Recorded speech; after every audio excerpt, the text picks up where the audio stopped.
This podcast episode was made possible in part with support from Sacred Rights, a project funded by the Henry Luce Foundation and the E. Rhodes and Leona B. Carpenter Foundation and hosted by Northeastern University.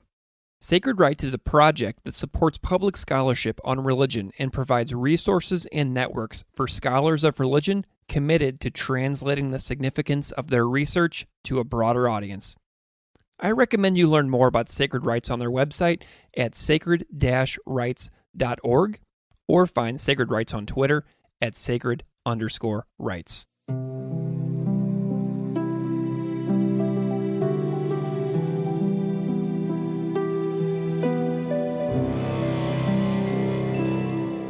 Welcome to Classical Ideas. This is Greg Soden. On this episode, I am delighted to welcome Dr. Darnise Martin. Dr. Darnise Martin is a religious studies professor, author, and life transformation coach. Dr. Martin is the author of Beyond Christianity, African Americans in a New Thought Church from New York University Press. She is also the author of the personal development book 40-something, 10 Radical Lessons for Women on How to Live and Love Without Losing Themselves. No stranger to public scholarship, she has also appeared on NPR and consulted for the Oprah Winfrey Network. On this episode, we discuss the books Beyond Christianity and 40-something, as well as the article Beyonce Gives Us a Black, Queer, and Spiritual Renaissance, published by The Revealer in December 2023. Dr. Martin is a 2023 Henry Luce Foundation cohort member for Sacred Rights, and you can find her online at drdarnise.com. Please enjoy our conversation.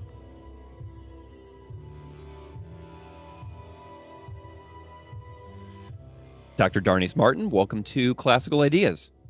Thanks for having me, Greg. I'm so delighted that you're here. I'm wondering if you can spend a moment and introduce yourself a little bit to the audience out there so they know a little bit about who you are and what you do. Sure. Well, I'm Darnise Martin. I am a faculty member, a longtime faculty member at Loyola Marymount University in LA. I've done the radical decision of going part-time, which I know most people are trying to climb into that tenure track full-time, but I did full-time non-tenure track for years and years. And I just got to that part where I thought, alt act sounds pretty good, actually. So I am part-time faculty. I have my own coaching business where I help other people, and that's what I do. And I'm also a writer. I'm curious a little bit about your pathway into your academic areas of interest. Can you tell me a little bit about what some stepping stones were for you along the way to kind of help you find your way as a scholar and into your areas of expertise? Wow, Greg, how much time do you have? Should I go back to when I was born in Cincinnati, Ohio, and I was that nerdy kid, shy, who wanted to read books all the time?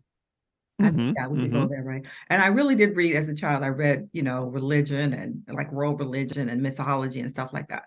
But fast forward, I just decided at a certain point, or maybe it was decided for me, because I had my first career was in fashion, and believe it or not, marketing. I moved to New York and I did all that.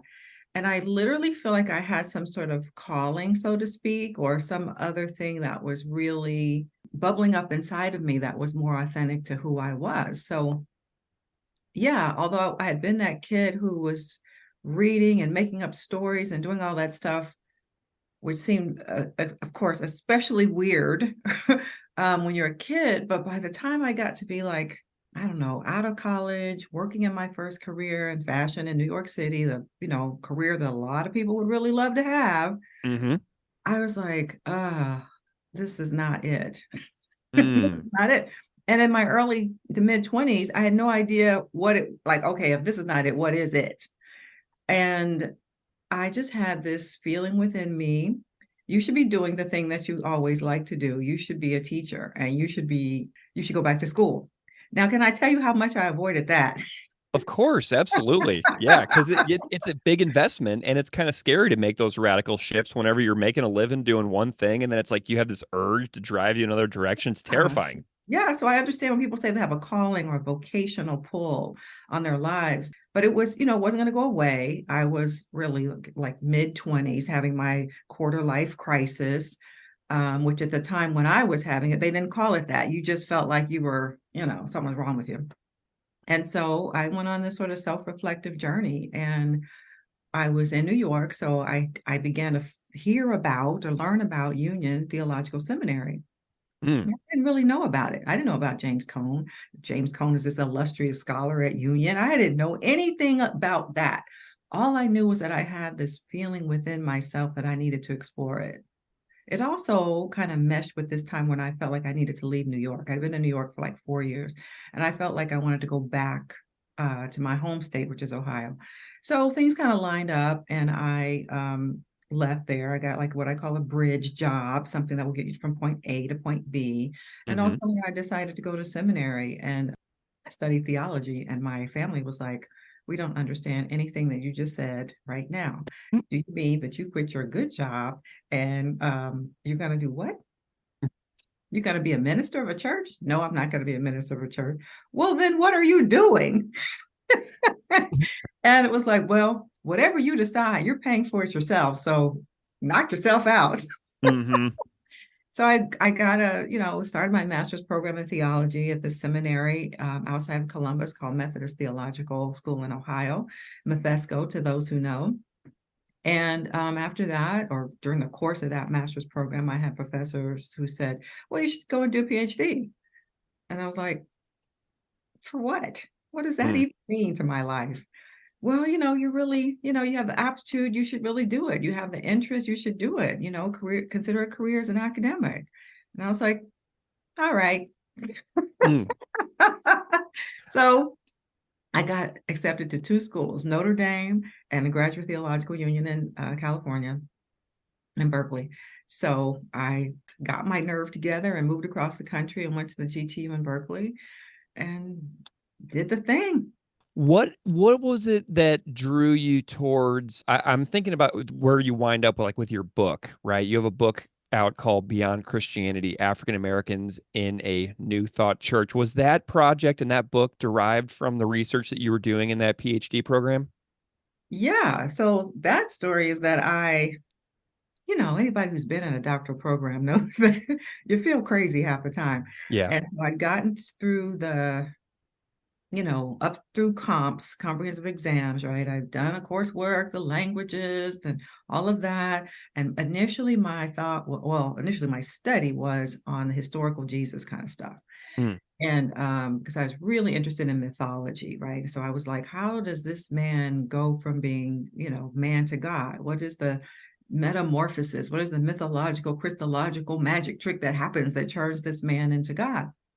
Well, about the midpoint there, comprehensive exams, I did all that. And I said to my advisor, well, it wasn't my advisor at the time, one of my professors, I said, I'm done.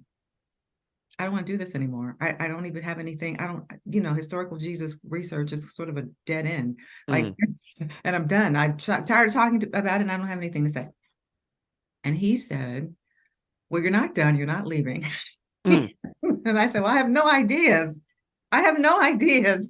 Don't even ask me. I've read everything and now I have nothing. And now I have nothing. All of Yeah. this led me to nothing. And he goes, what about that church you go to in Oakland? And I lived in Oakland. I lived in Oakland. I worked at the University of San Francisco, staff position over there. And so I was all over the Bay. And he said, what about that church you attend in Oakland? What about it? East Bay Church of Religious Science. Isn't that a Black church of people doing New Thought? Yeah. What about it? And he goes, I don't think you're really thinking about what it is and how unusual it is. Mm. And he goes, although I think you don't understand how unusual it is. Yes, it is unusual to have a church of African Americans in New Thought, especially religious science, which is one of the major denominations in New Thought. And so I just sat there kind of stunned. We're in a coffee shop in Berkeley, and I just sat there across the table from him kind of stunned because I really hadn't thought about it. Just never dawned on me. So he slid me like a piece of paper across the table because I kept insisting that I have no ideas, right? I was Yeah. insisting, and then I'm going to quit. And so he slid me this piece of paper, which had written on it, East Bay Church of Religious Science. Push it towards me. And he said, now you go and think about this. And next time we meet, I expect you to have some thoughts. Mm. And I was like, okay. So I went and thought about it. I was like, oh my God. Yes, because New Thought is this, American religion not many people know anything about in general. And then the idea of African Americans in this particular kind of religion and this particular church in Oakland meant that it was a case study waiting to Mm. happen. And here I was going to do this participant observation ethnography work. And I was like, oh my gosh. And so that's what led to doing the dissertation, its case study, as I said, and to ultimately having the book. What do people need to know about New Thought and religious science what are a couple basic things that you think that everybody should know who's listening to this podcast? It is a metaphysical religion, right? The worldview is that this is a vibrational universe. What people need to know is that they've probably heard of it before, some pieces of it. It is commonly known as that positive thinking kind of religion, has its Mm. start in 19th century New England. And so people get little bits and pieces of it in popular culture via the idea that of the law of attraction, or that we have the power to create our own reality. And that's essentially what New Thought teaches, which is we are vibrational beings. This is a vibrational universe, and that we are co-creating by the way that we think and the way that we speak. And so there are, as I said, three main denominations: religious science, also known as science of mind, Unity School of Christianity, and divine science. And there are multiple independent kind of groups that meet, and religions. Predominantly, Reverend Michael Beckwith. A lot of people know him from his association with Oprah on Super Soul Sunday. He has a church in LA called Agape. And he comes out of the religious science of mind tradition, but his church now is more of an independent, non-denominational New Thought church. So people are somewhat familiar with various aspects of New Thought without realizing that it is, in fact, part of a religious system. And we use the term religious or religion kind of loosely because it doesn't really have, firm doctrine. There's no, in religious science, we say we're open at the top, meaning the symbol is a V, open at the top, and that we're continually downloading from spirit and continually evolving, continually growing.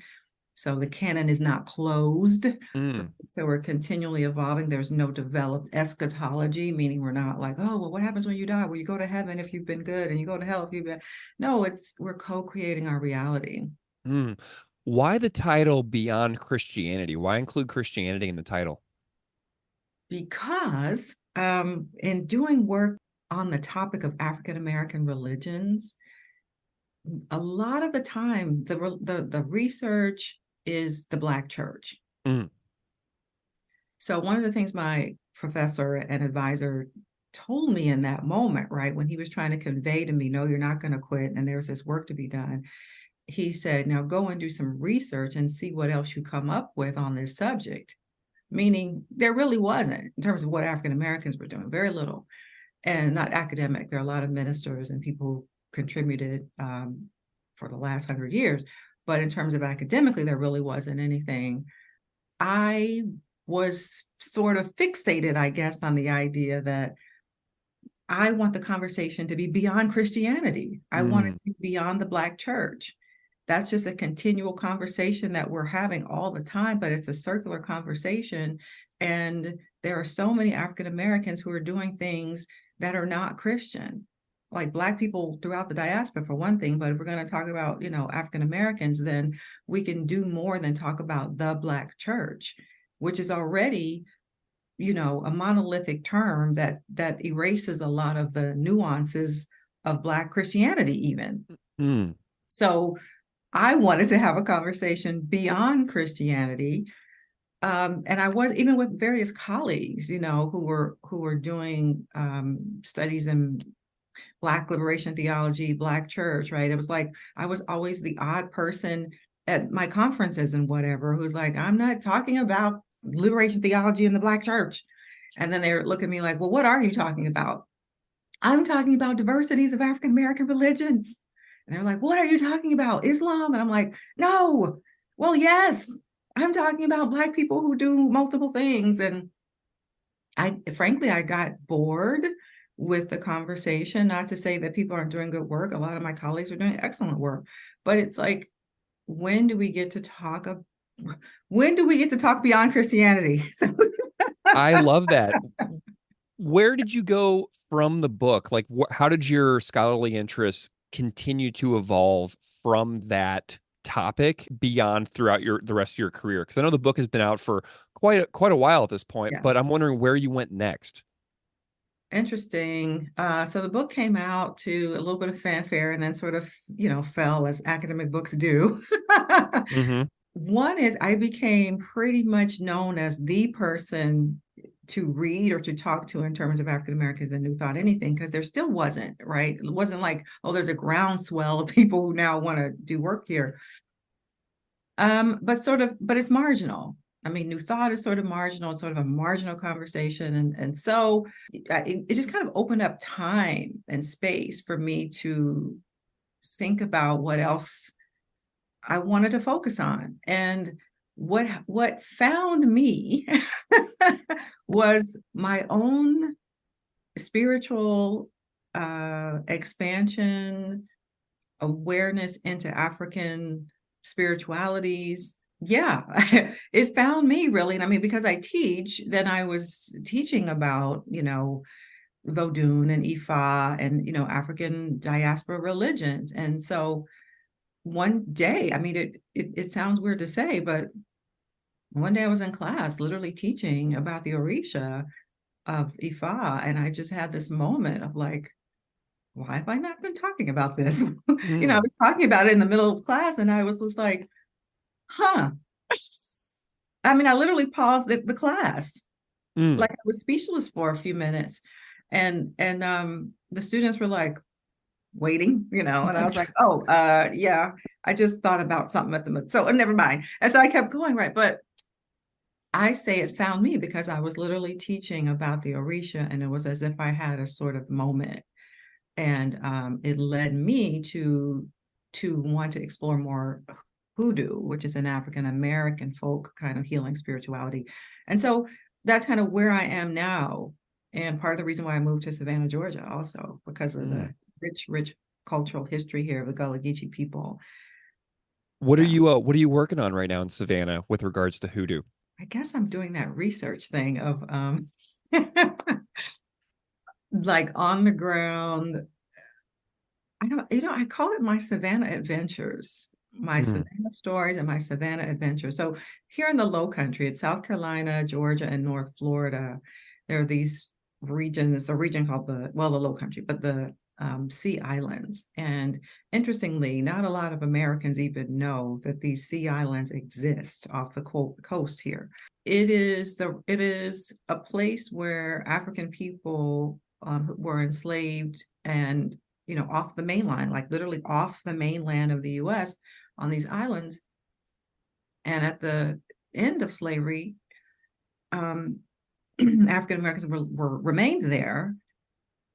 And so there's this rich African history that's still here. I'm trying to say, Greg, I'm getting a little bit like, it's so rich here. That's amazing.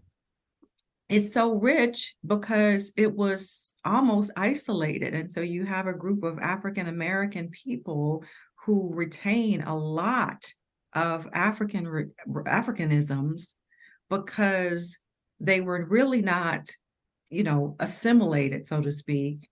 Now, over time, I mean, there's been certainly more interaction, of course, and gentrification is happening rampantly. Mm-hmm. And so I'm trying to, be a witness to the culture that's here in terms of the African culture, the religion, spirituality.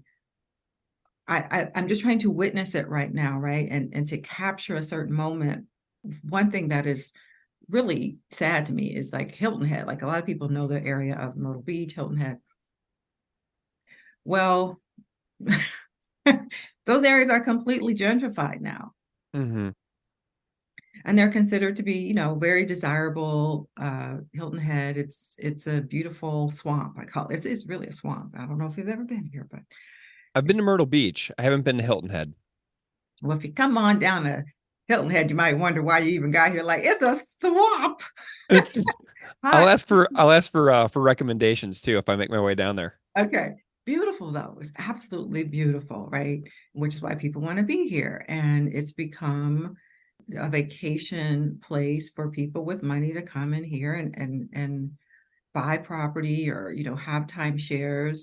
And so the people who've been there for centuries, African American people, have lost out, as in many places around the country where gentrification is doing what it does, right? And so I'm almost, well, I'm not almost, I'm sad about it because I'm literally witnessing the erosion and erasure of African American culture, African culture here.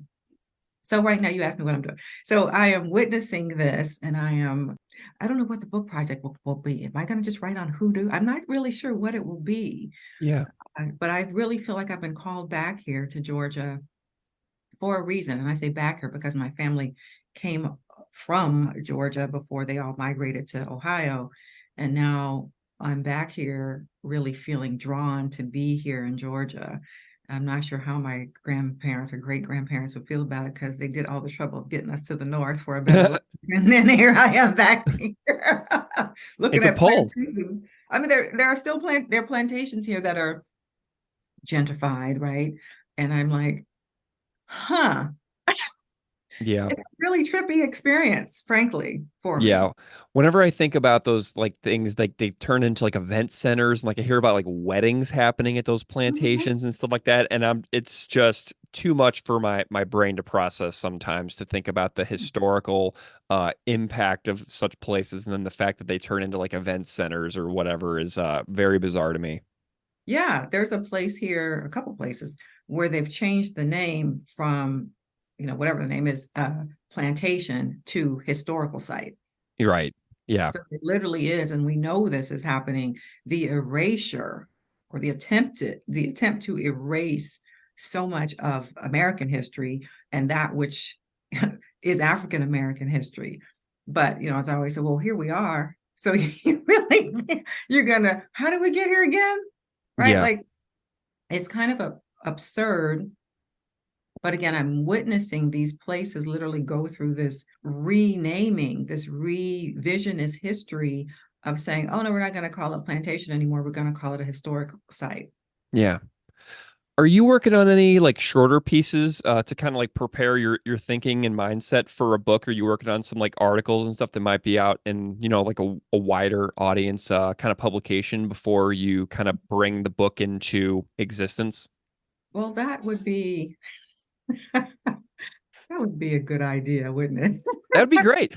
Right? I would be excited to read about it.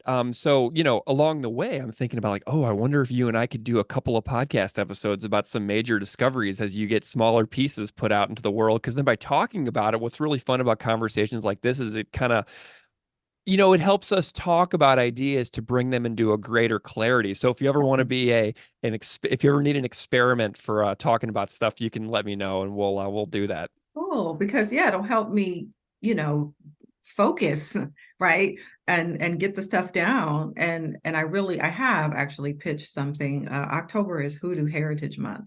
And so Mm, I've pre-pitched, it's a little early, but I pre-pitched this idea that of writing something around Hoodoo for Hoodoo Heritage Month, to just widen what people know about it because it sort of flies under the radar or exist among these things that are called black magic or whatever that people don't really know anything about, but right off the bat they just want to dismiss it as being whatever yeah. evil or devil worship or just dumb, right? Like, oh, that's just dumb, that doesn't really work, that doesn't really mean anything.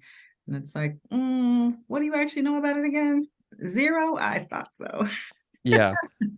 Well, I do want to talk about a little bit about an article that you just put out. We'll talk a little bit about some pop culture stuff. Sure. I love the way that your areas of interest are so broad but I'm so interested in music on this podcast as well. And I was very delighted to see that you write about music too. And you have a brand new article out called Beyonce Gives Us a Black, Queer, and Spiritual Renaissance.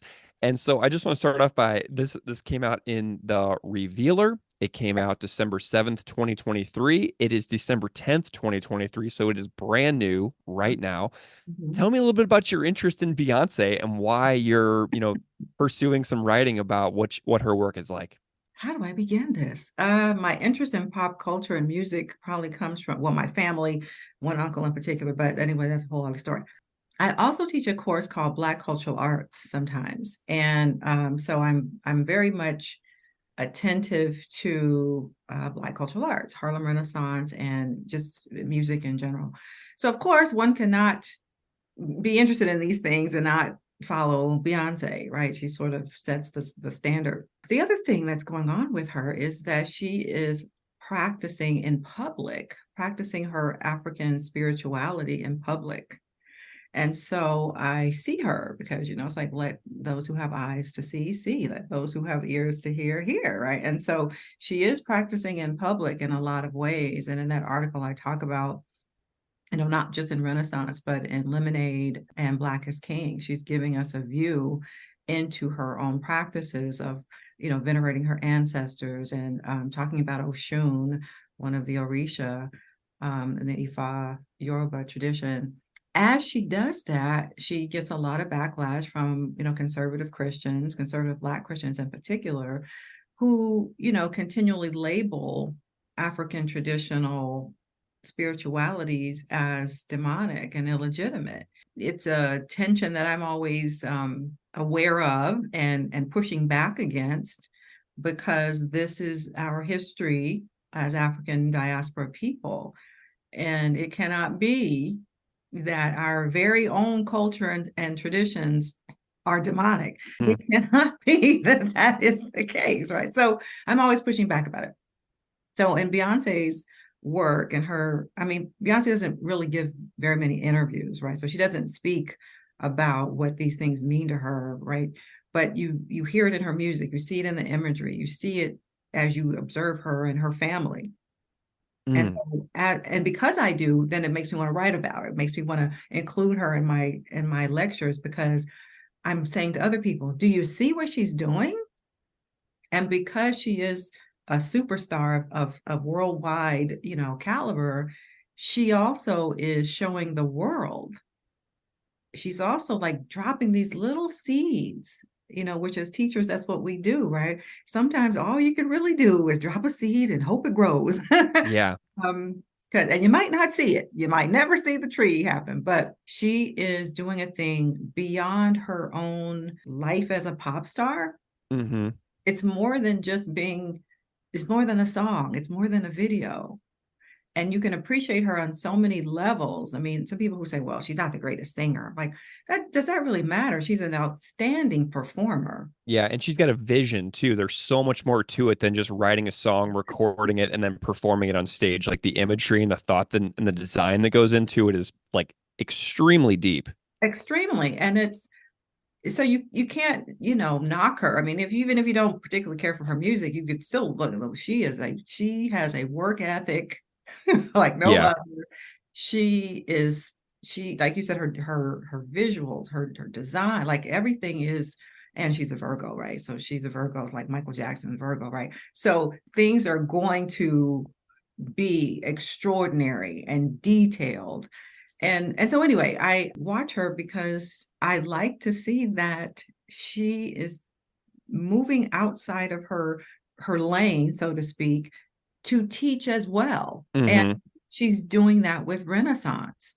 And so for my own students who are young people, 19 to 22 roughly, 18 to 22 roughly, I knew that they weren't connecting all the dots. I wanted to point out to them. So as I thought about writing this, I was thinking about my own students, and I thought, well, I can do this on a bigger scale by, working with a publication, because a lot of people are going to miss these dots.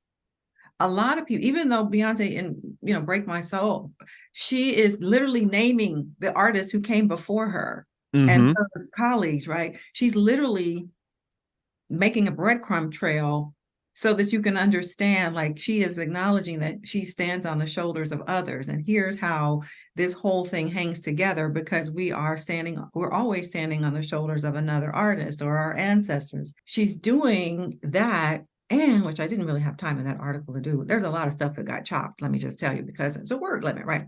Part two. She is doing, and now this is a little, I love the Harlem Renaissance era. And one scholar I absolutely love is Alan Locke. I don't know if you're familiar with Alan Locke. I'm not, no. He was known as the dean of the Harlem Renaissance. So this great curator of those artists who we've come to know in that time period, Langston Hughes and Zora Neale Hurston, people say all the time, Countee Cullen, there's certain names that always come up. But it was an enormous movement. And the visionary was Alan Locke, first African-American to get to be a Rhodes Scholar also.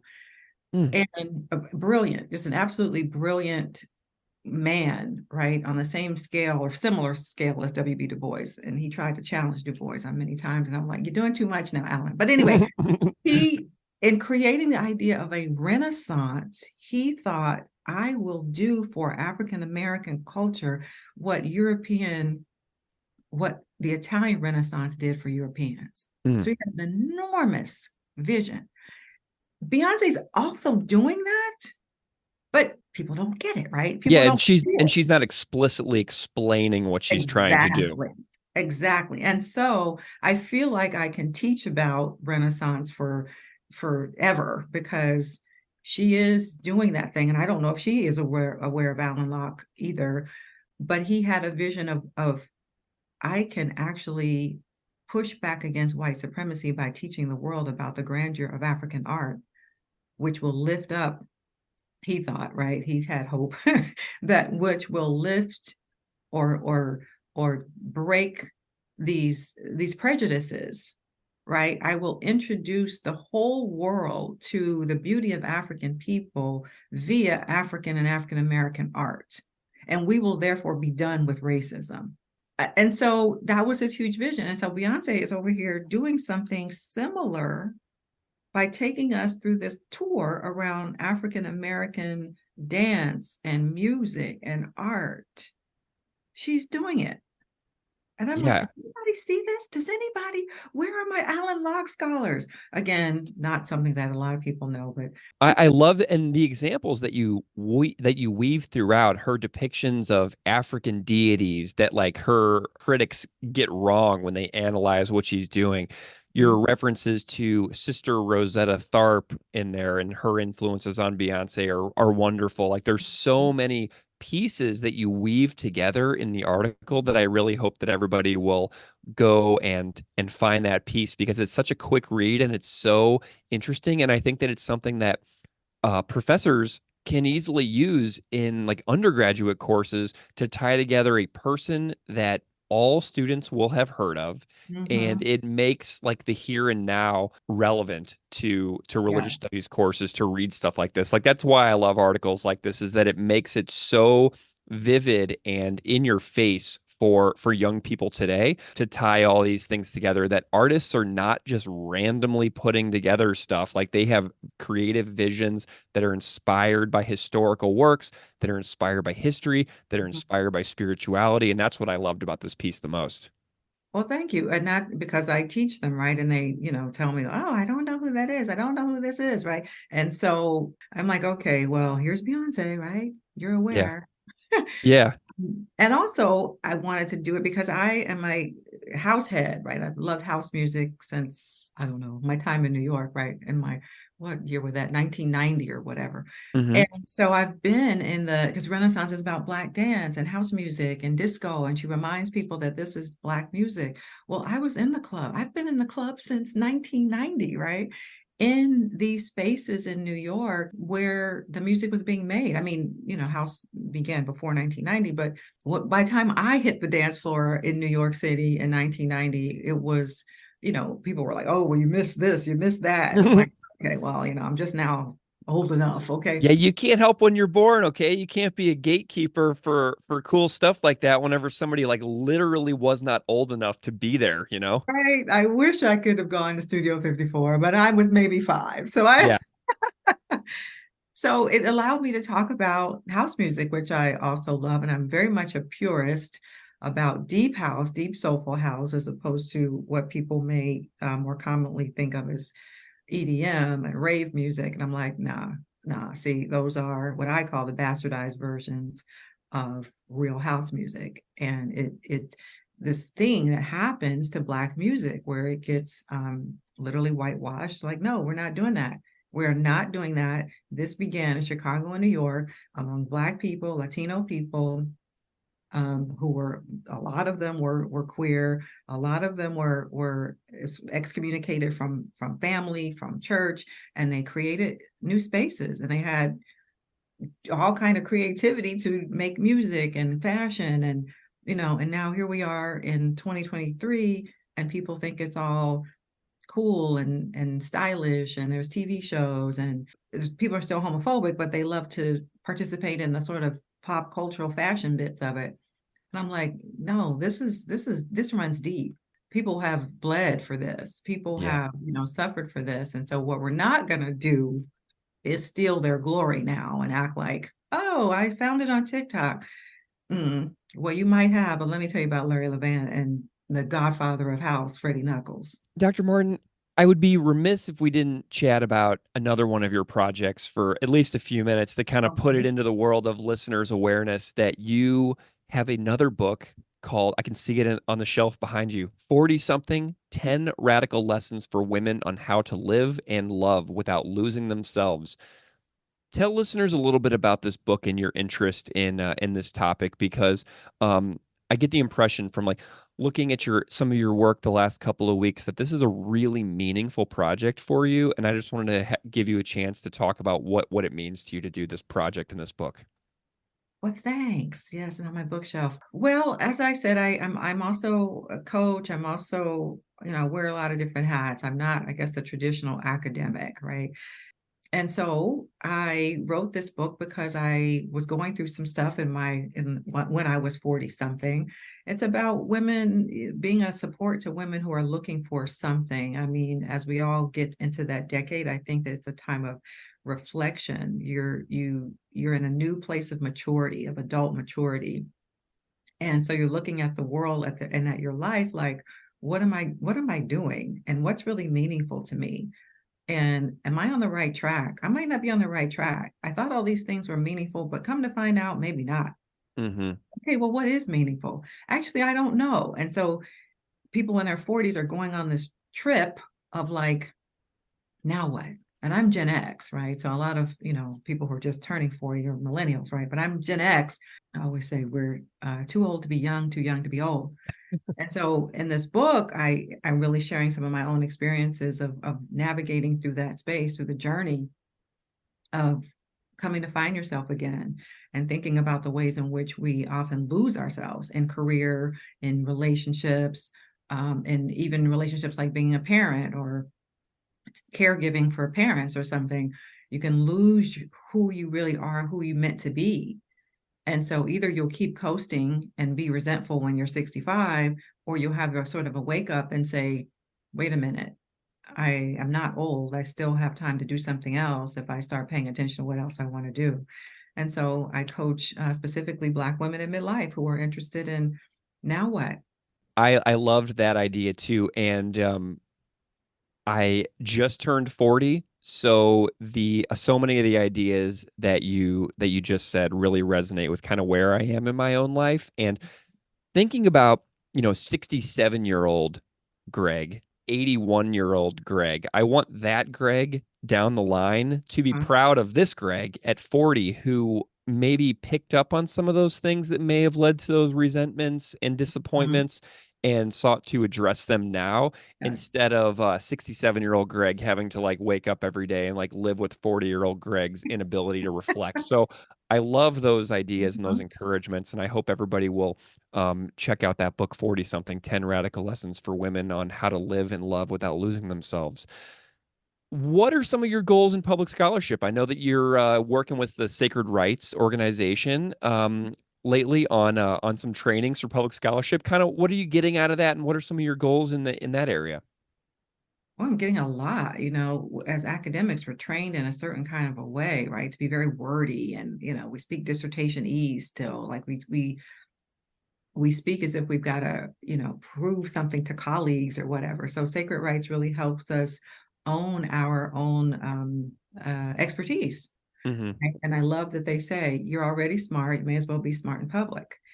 And it really gives us permission to own the fact that we are trained scholars, right? And in a certain point in our culture today, people like to think that their opinion is equated with years and years of research and study. And it's important, therefore, that scholars learn really how to speak to people who don't have as much education in very practical ways. And so that's what I'm getting from Sacred Rights is like, here's how to be more concise. Here's, here are the places where you can, make an impact, because people do need to hear from us, but you can't go in there speaking like you're talking to another group of 10 people with a PhD. What are a couple of writing goals that you have for yourself, or not even just writing, but engaging projects of some kind of medium, whether it's writing or video or anything like that? What are you working on in the next couple of years? Oh my gosh, couple of years. Well, I am working on that Hoodoo book, or I guess shorter pieces. I have fiction that I want to write. I'm working Awesome. on this idea called, oh, should I say what it's called? It's totally up to you. The working title is something like The Artifact. And it's like this spiritual journey that these people go on to find some artifact, right? But of course, the real journey is the journey within and their own spiritual awakening that they will each encounter. That's been on my list forever and ever. I've started it. It's just one of those back burner projects that really should be front and center. So it's always a thing of like, how do I balance all of these things? Plus the coaching that I do. I have a summit coming up in February, Black Women Success Summit. So again, helping 40, 50 something year old women figure out what's next and doing it in a virtual summit so that people can participate everywhere. So those are the things that keep me busy in addition to teaching part-time, right? It's a constant like spinning of plates. Yeah, totally. I absolutely get it. Where can people find you and follow along with your work if they want to get in touch, know more, etc.? Well, I'm on the socials, Facebook, Instagram, LinkedIn, at Dr. Darnise, I think everywhere. And I have a website, drdarnise.com. So that's mostly for people who are interested in coaching and that sort of African American spiritualities. drdarnise.com would probably be the best place. The books are available on Amazon. Other than that, yeah, find me on the socials, of course, and YouTube. I almost forgot. And I have a couple of YouTube channels also. Nice. Well, Dr. Darnise Martin, what a lovely way to spend a Sunday morning. I love that we got to hang out on a weekend with a nice slow morning at both of our homes. It's lovely to hang out and chat about your very wide range of experiences throughout your career. And I'm really grateful for your stories, for your energy, for your time today. Thank you so much for being here and hanging out with me. Absolutely. It's been fun. Thanks for inviting me.